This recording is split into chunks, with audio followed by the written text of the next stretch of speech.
Salut à tous et à toutes, bienvenue sur la chaîne Yvon des Dramas. Aujourd'hui, je vous présente le résumé de la série Catalina, saison 3, épisode 22. Donc, avant de commencer, abonne-toi et active la cloche de notification pour ne rater aucune de nos prochaines vidéos. Lorsque Hilda, Enondario et Catalina arrivent à la chambre d'Albero, ils trouvent cette porte fermée. Enondario donne un coup de pied à la porte et celle-ci s'ouvre. Ils trouvent dans le chauve en train d'étouffer Albero. Heureusement, ils sont arrivés à temps et Albero est hors de danger. Cette fois-ci, Esteban, tu me déçois réellement. Oui, ils avaient tous raison. Oui, quand on est mauvais toute sa vie. Hilda, ne me dis pas ça. Ça va. Il respire. Santiago, il est en vie. Hilda, bien ce que j'ai fait, je l'ai fait pour toi. Merci. Par amour pour toi. Eh bien, tu vois, moi, tout ce que je ressens pour toi, c'est du dégoût. Parce que tu as eu l'opportunité de changer et de faire le bien, oui. Mais tu as préféré choisir ta satanée diablesse et ses démons. Ta place est avec eux, c'est clair, oui, c'est clair. Tu sais bien que j'ai tout essayé. J'aurais voulu pouvoir changer. Oui, c'est ça. Mais ma patronne, c'est ma patronne. Et tu as préféré obéir à cette femme pour continuer à bousiller la vie de toutes les personnes correctes autour de toi, n'est-ce pas? C'est ce que tu as préféré Allez, faire. on en Qu'est-ce va. que tu as fait, Lily? Tu l'as tuée, la pauvre, dis-moi. Dis-moi, qu'est-ce que tu as fait? Hilda décide donc d'appeler le colonel Gradata. Elle appelle celui-ci et lui demande de se rendre jusqu'à la clinique où elle est car elle a des informations sur le chauve et la disparition de Amélie et du petit bébé. Lorsque le chef de la police arrive donc, il va donc causer avec le chauve et le chauve insiste pour causer avec Hilda. Lorsque Hilda arrive où se trouve le chauve, celle-ci se met à causer avec lui. Elle dit au chauve qu'elle est profondément déçue par son comportement, qu'elle ne savait pas qu'un jour il devrait autant la décevoir que ça.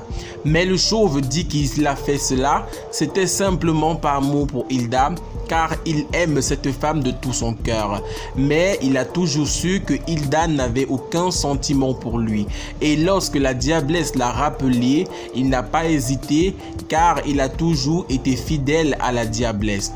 Hilda le demande donc pour le prouver son amour de le livrer la diablesse. Et le chauve accepte donc de livrer la diablesse à Hilda et à la police par amour pour cette femme. Si tu m'aimes autant que ça, alors fais-le. Tu dois nous livrer, Jessica. Alors au moins rends-nous le bébé. Ce pauvre petit bébé que tu as kidnappé quand tu étais chez moi. C'est trop tard, ce qui est fait est fait. Je ne peux rien faire. Si tu le peux. Si tu le peux. S'il te plaît, fais-le pour moi. Esteban, fais-le, je t'en supplie. Tu sais quoi? Juste pour que tu crois tout ce que je t'ai dit, pour que tu me crois enfin, je vais prendre la décision la plus difficile qu'il m'ait jamais été donné de prendre jusqu'à présent. Je vais le faire pour toi et seulement pour toi. Regarde-moi. D'accord, je vais te livrer Jessica Beltran.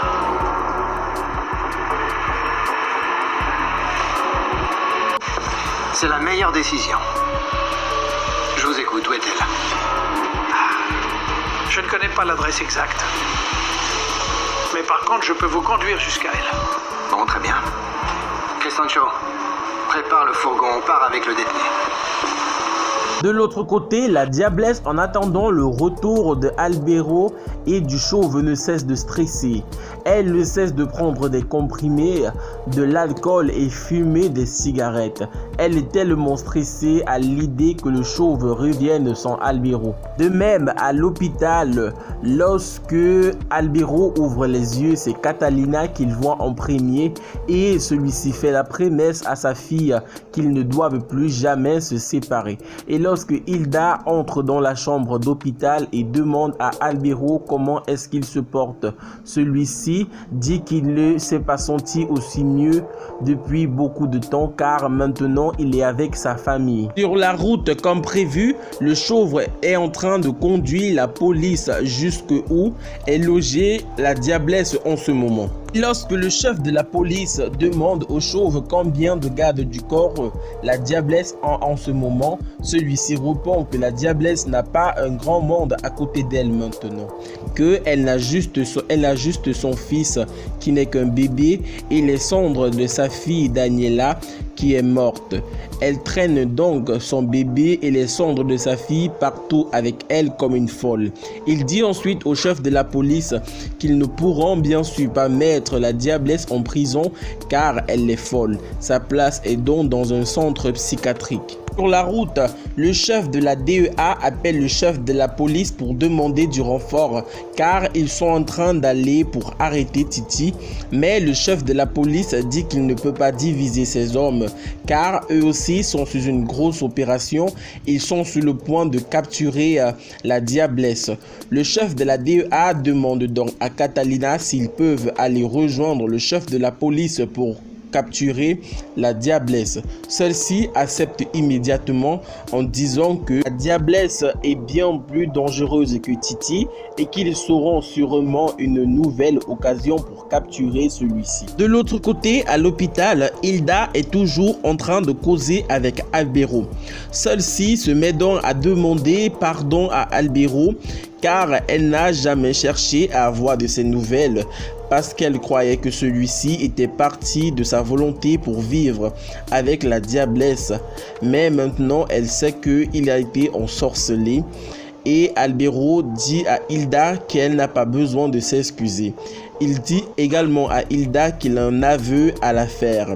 Il dit à Hilda qu'il a donc pardonné la diablesse pour tout le mal qu'il a fait à lui et à sa famille, qu'il a supplié la diablesse de ne tuer personne, ni sa famille, ni son entourage. Et dans le motel où se trouve la diablesse, celle-ci est en train de pleurer.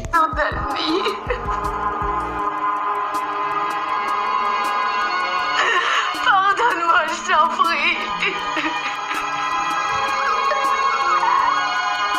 Je t'ai jamais dit qui était ton vrai père. Je t'ai jamais dit qui était ton vrai père. Ma petite chérie, pardonne-moi, oui, pardonne-moi. Mais tu n'avais pas besoin de lui. Toi, tu n'avais pas besoin de lui. Non, t'avais pas besoin de lui. Tu n'as besoin de personne, d'ailleurs. Toi et moi, hein? Toi et moi. Toi et moi, nous n'avons besoin de personne.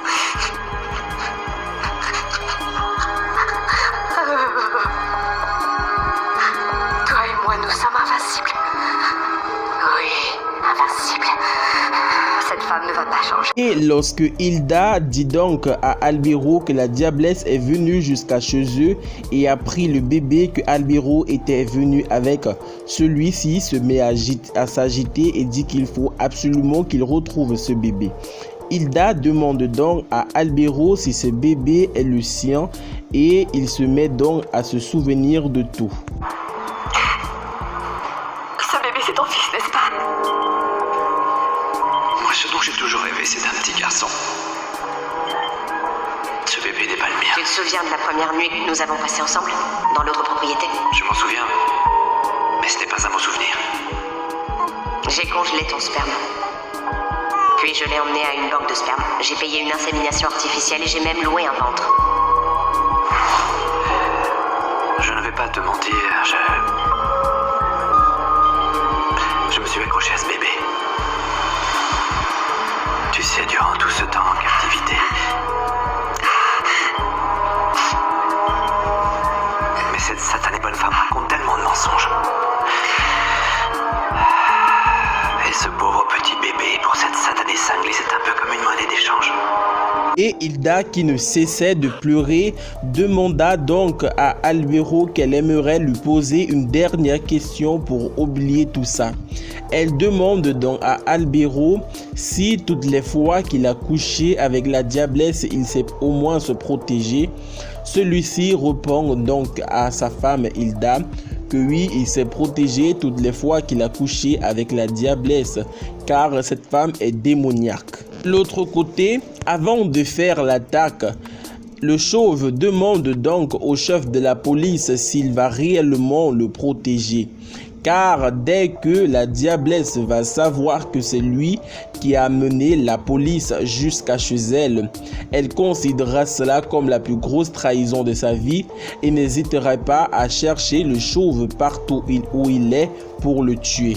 Et lorsque Catalina arrive donc au motel où se trouve Jessica Beltran, elle demande au chef de la police de lui laisser capturer elle-même Jessica Beltran car elle mérite humblement cela. Et le chef de la police accepte tout de suite.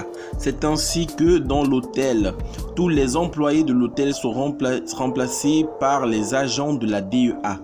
Catalina étant aux commandes, demande donc aux agents de placer des explosifs sur la porte de la diablesse Jessica Beltran. Celle-ci, à l'intérieur, ne se doute de rien. Elle est en train de pleurer et de placer les cendres de sa fille sur son ventre. Catalina demande donc aux agents de faire péter la porte. Lorsque les explosifs sur la porte pètent, Jessica Beltran est surprise. Elle essaye de prendre son âme, mais Catalina entre tout de suite et dit à celle-ci que maintenant elle est prise et ne peut rien faire. Mais Jessica Beltran se met à rire et dit qu'elle est immortelle et invincible. C'est ici que se termine cet épisode. Selon vous, est-ce que Catalina va amener Jessica jusqu'en prison? Croyez-vous que Jessica va se laisser faire? Dites-le moi en commentaire. N'hésitez pas à vous abonner et à activer la cloche de notification pour ne rater aucune de nos prochaines vidéos. À très bientôt.